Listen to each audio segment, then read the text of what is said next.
manifestations of bias. Now that we have a better idea of what bias is, let's take a look at some specific examples of how it manifests in certain groups. While I find some individuals I work with to be open to others' opinions, I think some people are quick to discount perspectives that differ from their own. Sex bias can manifest itself in a variety of subtle and not so subtle ways. For example, the presumption that women are less competent than men. A science faculty recently used a double-blind study to rate student applications for a laboratory position. In the study, all applications were randomly assigned male and female names. The faculty rated the male applicants as significantly more competent and hireable than the female, selected a higher starting salary, and offered more career mentoring. And this was the case regardless of whether the faculty member performing the ranking was male or female. Both were equally likely to exhibit bias against the female student.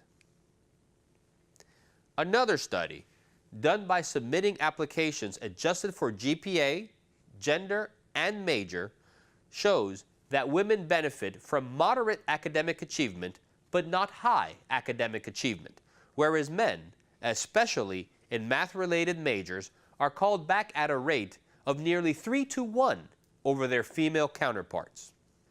A survey conducted with hiring decision makers reinforces these findings.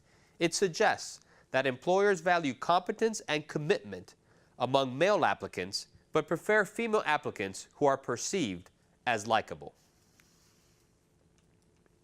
Speaking up in a group setting has many recognized benefits. It can improve group performance and creativity, and those who speak the most in groups tend to emerge as leaders. However, 2 research studies in both student and workplace situations confirm the reality that men get leadership credit for voicing ideas, but not for voicing problems. Women do not get credit for speaking up at all. It doesn't increase their perceived status in the group in any positive way. Women who are mothers are doubly disadvantaged. Repeated studies show that mothers earn less than childless women. In fact, the gross motherhood penalty is currently between 5 and 10% per child.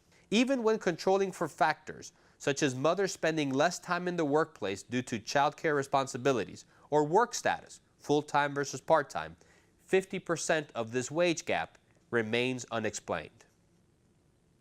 The flip side is the fatherhood bonus, whereby the pay gap between men and women who are parents is increasing. High-income men get the biggest bonus for having a child, while low-income women pay the biggest price. On average, men's earnings increase by more than 6% when they have children. Then there's the maternal wall. This is a sex bias unique to career-minded women who become mothers. To be clear, motherhood is a key trigger for stereotyping at work. Mothers are 100% less likely to be promoted than non-mothers. Maternal wall sex bias is often not even seen as sex discrimination. Rather, it is masked by a more subtle discriminatory action known as benevolent sexism, whereby a supervisor or employer implicitly believes an individual mother will conform to traditional female patterns. In other words, they assume the mother would naturally choose motherhood over a career.